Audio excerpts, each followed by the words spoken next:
is here today, we can have renewal, we can have restoration, so that we can live under the power of the Holy Ghost. Praise the Lord. Belum kapag di malos ni, damo malamita, pastor. Damo malamita. Pati ang wala, labot, madala. Aring hambal sa Bible, nagsiling si Samson sa mga Palestinhon, tungod sa sining ginhimo ninyo, hindi ako magunta hasta makabalos ako sa inyo.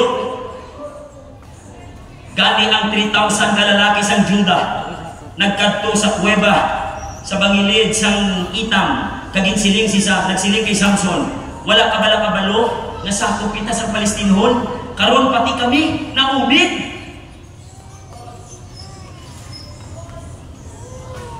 May upod ka galing na balos, pati ikaw maumid.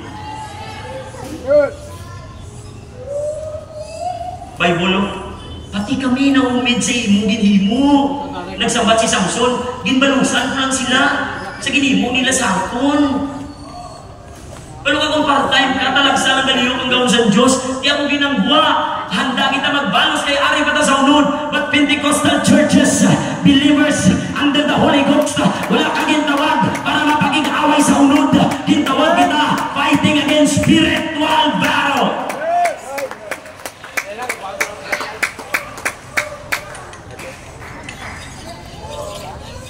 Ang iya nga balibad, mga to they hurt. Praise God. Those people, resentment, mayara siya self-defeating. You cannot hold onto grudges and follow the will of God with bitterness, with irritation, with displeasure, with discontentment, mga udod, kay wala da nagaupod ang Diyos.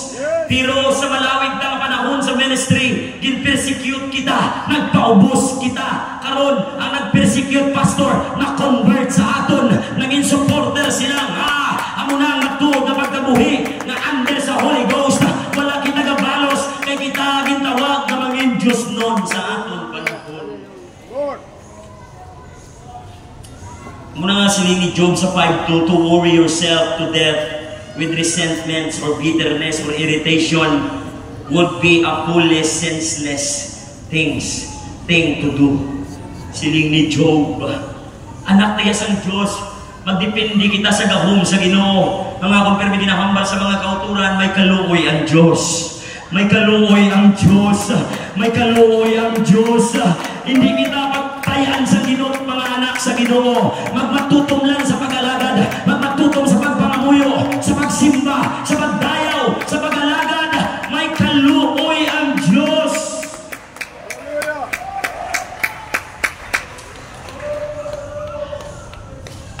Ano ba siling ni Solomon? Ang buang-buang. Amen. Full reveal to his anger.